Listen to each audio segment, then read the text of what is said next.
Welcome back to the World Go channel. I'm your host and self-appointed Go evangelist, James Story. Today's lesson is 5.6.1. It's in the fighting series. We're going to look at a crosscut and kind of just do a general overview here. So the crosscut arises when, let's say, black or white has a stone, and then the opponent slaps it. They do a tsuke move, as they say in Japanese, or an unprotected attachment. If white already had a stone around here in the vicinity, even a diagonal one, this would not be a tsuke move. Would not be an unprotected attachment. Black has various responses. One is, of course, they can just tanuki. Another is to extend. But usually black is going to hane on one side or the other, and then white usually nobis or extends in one direction or another. In one direction or another. In this case, though, we're going to look at what happens when they crosscut. Now, Go is as much a mental exercise as it is emotional one, or I should say Go is as much an emotional exercise as it is a mental one. And when I first started playing, it felt really good to Atari white, to Atari my opponent, and to push them, make them bend to my will. And this is the situation, the position I would usually play, or the sequence of moves I would usually play. And then at the end I would see that I had some cutting points here that I needed to protect, and I could do a solid connection, or usually I chose two tiger's eyes to connect these stones with.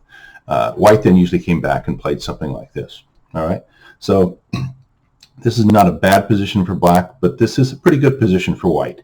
Notice they already have captured this stone in a net, and it's an important stone because it's the cutting stone, and they've made one eye, and so they just have to make another eye out here somewhere or run to a friendly group, and they'll be fine.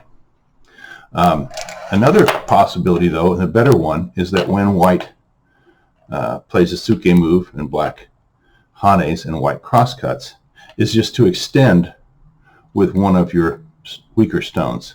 In the middle of the board here, the weaker stone is really dependent upon other stones that are around here, other friendly and enemy stones that are around here.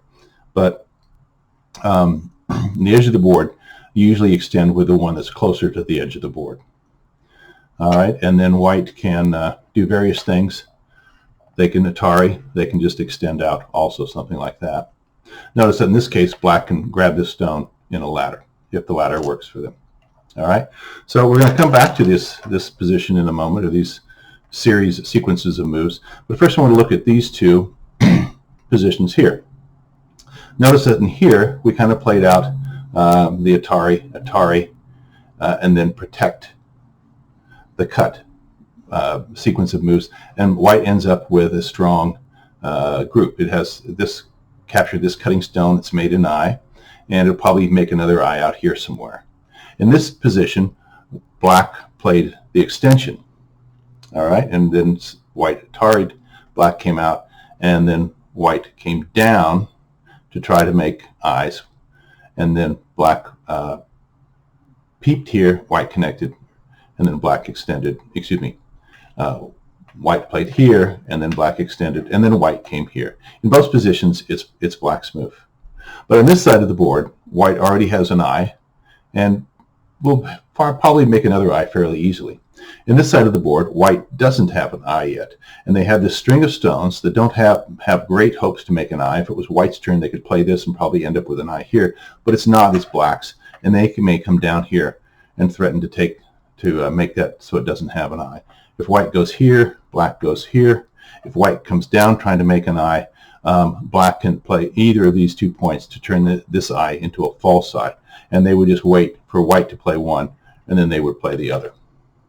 So in this position here, white has a string of stones, and they probably need to run out here and connect to another white group in order to live. Notice this is 5 stones. It's not a great number of stones, but it's still a fair number of stones.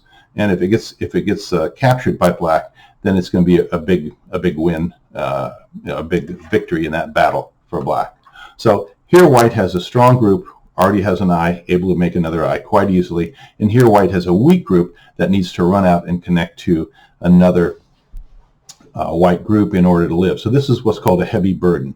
And these stones are what's called heavy, and they mean like in a heavy burden. In other words, white really has to try to save these stones in order to, because they're just too important. There's just too many stones there now for white to give up on that shape. So let's go back and look at, here's the cross cut on both sides. Oops. All right. On this side, black plays Atari, white extends, and then another Atari, white extends, and then black comes back to protect the cut, and white nets the stone. So we might call this Atari, Atari, protect, net, this kind of sequence of moves. Where in this situation, because this stone's on the edge of the board, black extends from here. White can extend from there. That's not too terribly bad. But notice it does give black, black's move, and it does give black this stone in a ladder, if that ladder works for them, and that would connect black stones into a strong shape. But if white Ataris and black extends up, then they have a cutting point. They probably want to extend down, hoping to make another play here and to make an eye.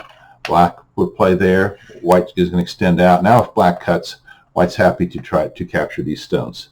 So black extends out, and then white extends out, and now it's black's turn.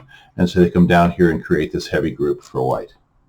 So you can see that the Atari protect that black plays gives white a strong group with an eye that has a lot of potential to make another eye here. Where instead, if black extends out and white persists with an Atari, black extends, then white gets this heavy shape here and needs to run out and connect to another group. And meanwhile, black can kind of harass them as that happens. So when your opponent cross-cuts you, if you're really weak, you want to do this move over here, the Atari, oops, let's get white to extend out here. Atari, white extends, and then protect.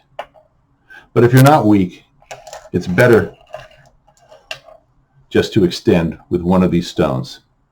Notice that whichever one you feel is weaker. Notice if black plays this extension, they now can catch this stone in a ladder next time. If they play this extension, they can catch it this way. If they play this extension, they can catch it this way. And if they play this extension, they can catch it this way. Of course, the ladders have to work for black rather. White, if they were strong all around here, then this would be a good move. The crosscut would be a good move for white because they would probably capture one of these stones. Anyway, that's just an overview of the crosscut. We'll go into some more depth in other lessons. Don't forget, if you like what you saw, to give me the thumbs up. That's what I know what you like and don't like, what you want to see more of and less of.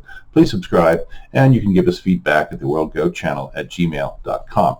If you're new to the WorldGo channel, you might look at some of our playlists. The one I would suggest is Lessons in Logical Sequence.